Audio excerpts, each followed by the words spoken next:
नमस्कार दोस्तों।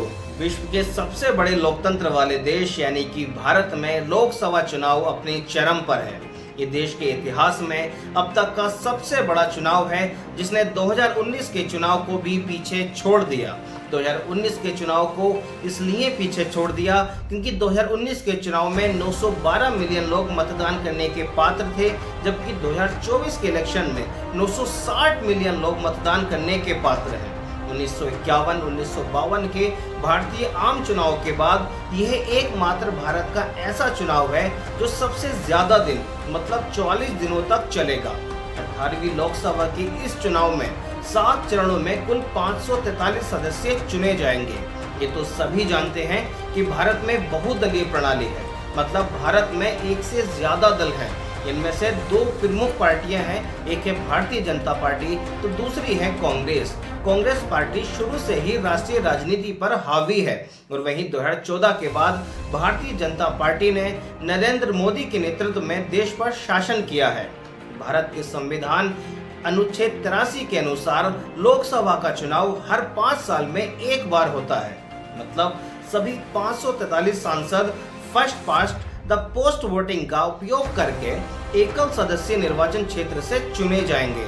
भारत में टोटल 7 चरणों में चुनाव होने हैं, जिनमें से 6 चरणों में भारत की जनता अपना नेता चुन चुकी है। अब अंतिम चरण बाकी है, जो कि 1 जून को होना है। 4 जून को भारत की जनता अपना एक नेता चुनेगी, अपना प्रधानमंत्री चुनेगी, जो कि उम्मीद है कि भारत की तरक्की को और आगे की ओर लेकर जाएगा। लेकिन इन सब के बीच जानते हैं कि भारत की कांग्रेस ने भारत के लिए क्या किया और भारतीय जनता पार्टी ने भारत के लिए क्या किया। दोनों की रूपरेखा कैसी रही, दोनों का नजरिया भारत के लिए कैसा रहा, कि राष्ट्रीय कांग्रेस किन किन पार्टियों के साथ गठबंधन करती हुई आई है और उसने भारत के लिए कहां-कहां कैसे-कैसे रास्तों को चुना। और भारतीय जनता पार्टी के बारे में भी इन्हीं सब तथ्यों पर आज प्रकाश डाला जाएगा। तो शुरू करते हैं दोस्तों।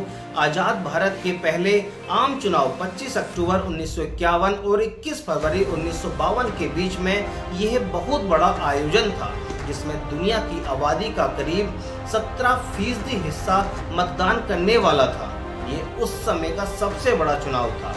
चुनाव में करीब 14 राष्ट्रीय पार्टियां थीं, जिनमें सबसे बड़ी पार्टी थी भारतीय राष्ट्रीय कांग्रेस। इन 14 पार्टियों ने 489 सीटों पर चुनाव लड़े थे। भारतीय राष्ट्रीय कांग्रेस को 364 सीटों पर जीत और 45% वोट के साथ प्रचंड बहुमत मिला था। मात्र 16 सीट जीतने वाली भारतीय कम्युनिस्ट पार्टी मुख्य विपक्षी बनी थी।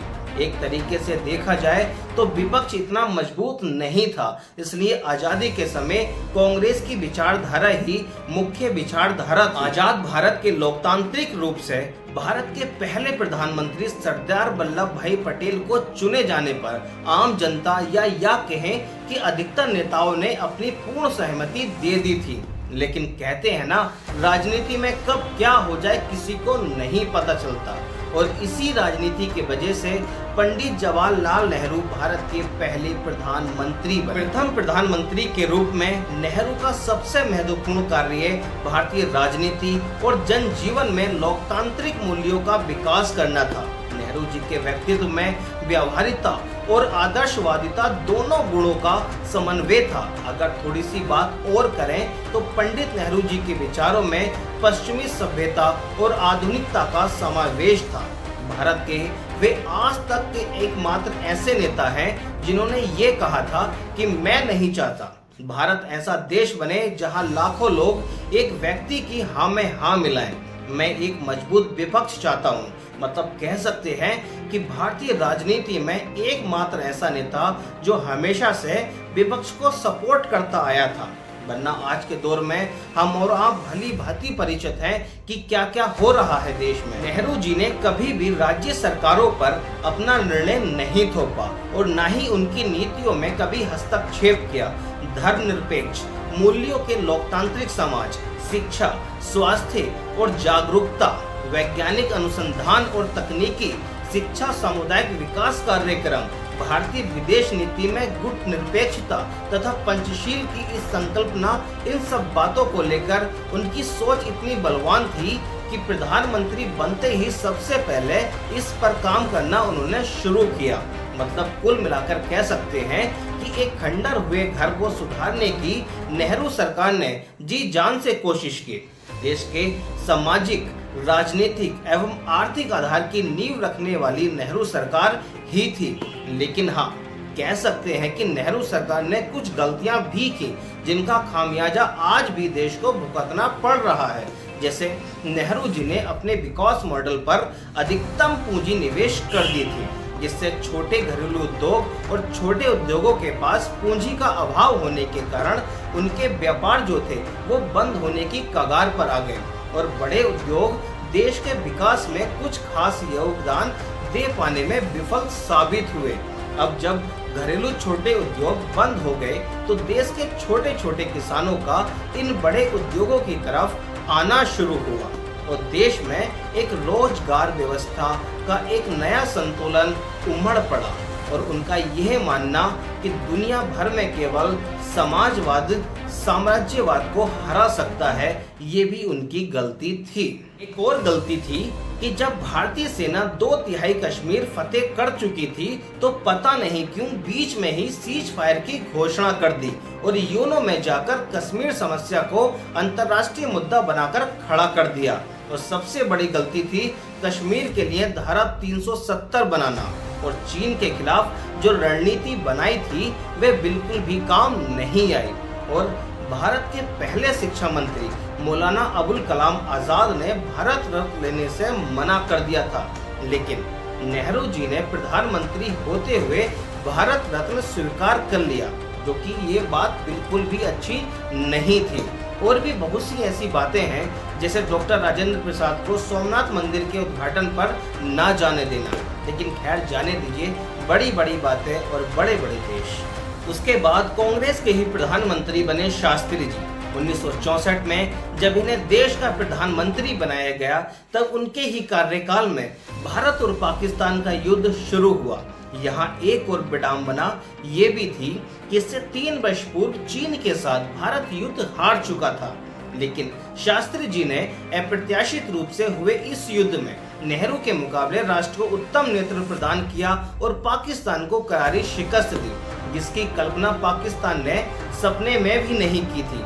इसलिए शास्त्री जी के बारे में कुछ भी गलत कहना बहुत ज्यादा गलत होगा।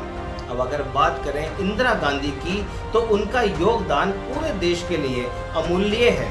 उनके योगदान के कारण ही बांग्लादेश आज एक नए देश के रूप में विकसित हो रहा है। लेकिन इंदिरा गांधी जी का सबसे बड़ा स्वार्थ तब नजर आया जब उन्होंने आंतरिक गड़बड़ी के कारण राष्ट्रीय आपातकाल लगाया, सिर्फ इसलिए ताकि उनकी सत्ता बची रहे, उनकी सीट बची रहे। बाकी देश चाहे भाड़ में चला जाए, उन्हें इस बात से कोई फर्क नहीं पड़ा था। लेकिन भारत से गरीबी को हटाने के लिए, गरीबों का जीवन स्तर को ऊपर उठाने के लिए इंदिरा गांधी ने अपना अतुल्य योगदान दिया था। मतलब यहाँ पर आप ये कह सकते हो कि अगर कोई भी प्रधानमंत्री उस समय रहा होता तो बस वे भारत से गरीबी हटाने के लिए, भारत के गरीबी को विकसित करने के लिए, भारत को विकसित करने के लिए शायद इंदिरा गांधी जी से भी अच्छे कार्य करता।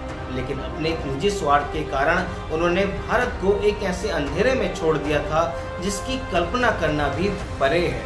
इंदिरा गांधी के जाने के बाद और भी लोग प्रधानमंत्री बने और भी टक्कर देने वाले लोग आए, लेकिन भारत को आगे ले जाने वाले आए थे राजीव गांधी। राजीव गांधी पंडित जवाहरलाल नेहरू की तरह ही दूरदर्शी थे।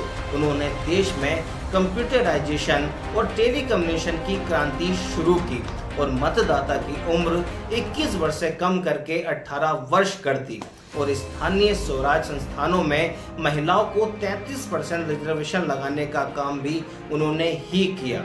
और ऐसा भी कहा जाता है कि हिंदू समुदाय की नाराजगी को कम करने के लिए वर्ष 1985 में तत्कालीन प्रधानमंत्री राजीव गांधी ने अयोध्या के विवादित स्थल का ताला खुलवा दिया था। लेकिन राजीव गांधी ने भी कुछ ऐसी गलतियां की थी जिसका खामियाजा देश को आज भी भुगतना पड़ रहा है। ये सिर्फ अपनी राजनीति के पकौड़े तलने के लिए ही उन्होंने ये सारे फैसले लिए, जैसे कि शबाना मामले में कोर्ट का फैसला उन्होंने पलट दिया था।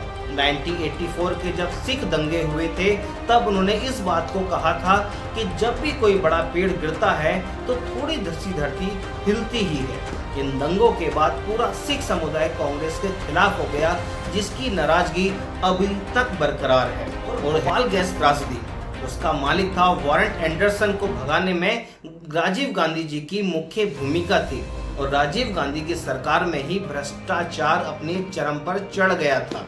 मतलब राजीव गांधी जी ने खुद इस बात को स्वीकारा था कि अगर मैं 1 रुपया भेजता हूँ तो गांव में सिर्फ 10 पैसे ही पहुंचते हैं, मतलब 90 पैसे भ्रष्टाचार की भेंट चढ़ जाते हैं। उसके बाद और भी लोग प्रधानमंत्री बने, लेकिन जो महत्वपूर्ण है आज के दौर में दुनिया सिर्फ उन्हीं को याद रखती है। अब उन्हीं में से एक है हमारे अटल बिहारी वाजपेयी और मनमोहन सिंह भी हैं, लेकिन मनमोहन सिंह को सिर्फ इसलिए जाना जाता है कि उन्होंने प्रधानमंत्री होते हुए भी प्रधानमंत्री जैसे कोई कार्य नहीं किए और कांग्रेस से भारत में उपराष्ट्रपति के तौर पर हामिद अंसारी जैसे व्यक्ति इन्होंने ही दिलवाए हैं, जिन्होंने भारत के ही अगेंस्ट बोलना शुरू कर दिया था। अगर बात करें भारतीय जनता पार्टी की तो इसका इतिहास भारतीय जनसंघ से जुड़ा हुआ है। स्वतंत्रता प्राप्ति तथा देश विभाजन के साथ ही देश में एक नई राजनीतिक परिस्थिति उत्पन्न हुई।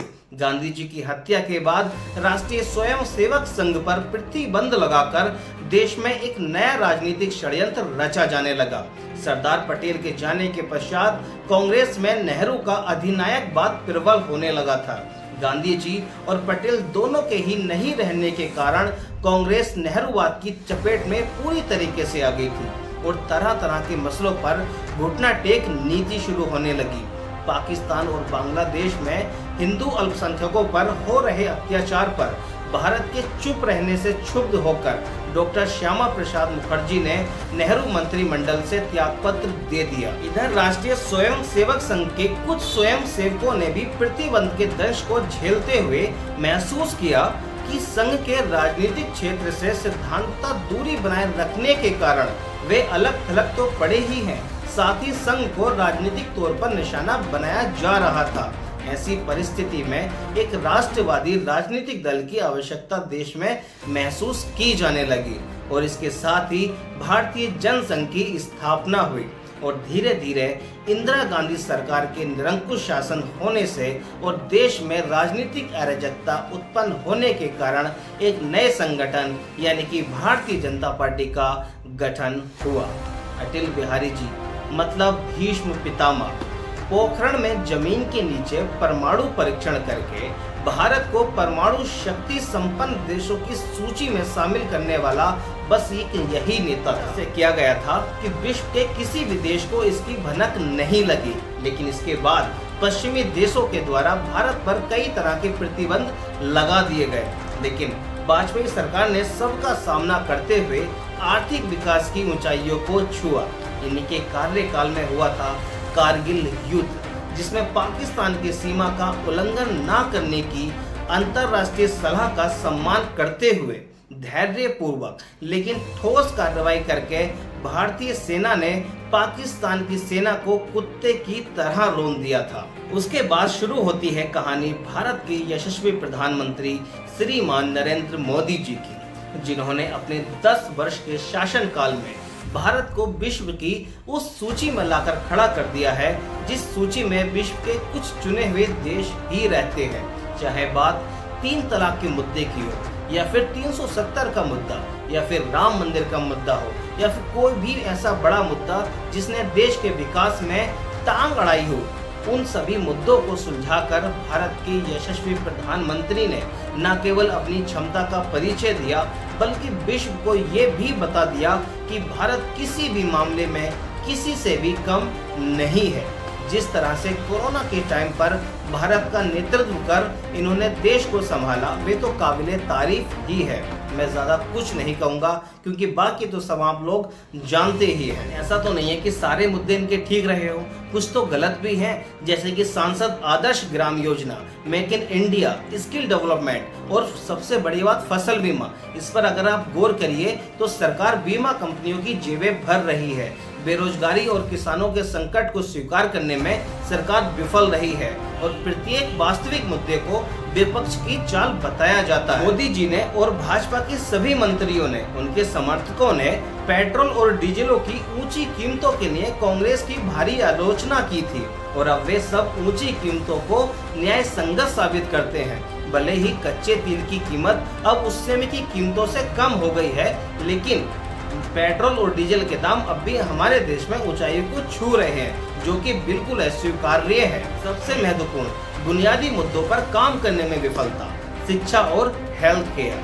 शिक्षा पर कोई भी कार्य न किया जाना देश की सबसे बड़ी असफलता है। सरकारी स्कूलों की गुणवत्ता दशकों से खराब होती आई है, लेकिन इस पर कोई भी कार्य नहीं किया गया और उन्होंने 4 साल में हेल्थ केयर पर कोई भी काम नहीं किया। फिर अचानक से आयुष्मान भारत की घोषणा कर दी गई, जो ये योजना कुछ ना किए जाने की अपेक्षा से ज्यादा मुझे डराती है, क्योंकि बीमा योजनाओं का एक भयानक ट्रैक रिकॉर्ड है और ये यूएस के नक्शे कदम पर ही जा रहा है, जो कि हेल्थ केयर के लिए एक भयानक गंतव्य है। 2024 के भारतीय आम चुनावों से पहले भारत की राजनीति तेजी से दी-धुरदी हो गई है, जिसमें 2 प्रमुख गठबंधन उभर रहे हैं। एक है मौजूदा एनडीए और एक है इंडिया, जो अभी हाल ही में बना है। राहुल गांधी जी ने भारत यात्रा जोड़ो के साथ कितने लोगों को जोड़ा है, ये तो 4 जून को ही पता चलेगा और मोदी जी का जादू कैसा रहेगा, इसके लिए भी 4 जून का ही इंतजार करना पड़ेगा। लेकिन इस बार पिछले चुनाव की अपेक्षा कम वोटिंग हुई है। इस बारे में अगर सीधी बात करूं तो कहीं ना कहीं नेताओं की कार्य प्रणाली से भरोसा उठना है, क्योंकि एक मतदाता जब अपना वोट करने जाता है तो सैकड़ों सपने उसके मन में आते हैं, लेकिन जब वक्त के साथ पता चलता है कि उसके द्वारा चुना हुआ नेता किसी काम का नहीं है, वो सिर्फ हवा में बातें कर रहा था, तो उसके मन में यही सवाल आता है कि लोकतंत्र के नाम पर भारत में लोग के लिए आखिर है क्या। तो दोस्तों, ये वीडियो आपको कैसी लगी प्लीज़ कमेंट सेक्शन में ज़रूर बताइएगा और अगर आप मेरे चैनल पर नए हैं तो प्लीज़ चैनल को सब्सक्राइब ज़रूर कीजिएगा। नमस्कार।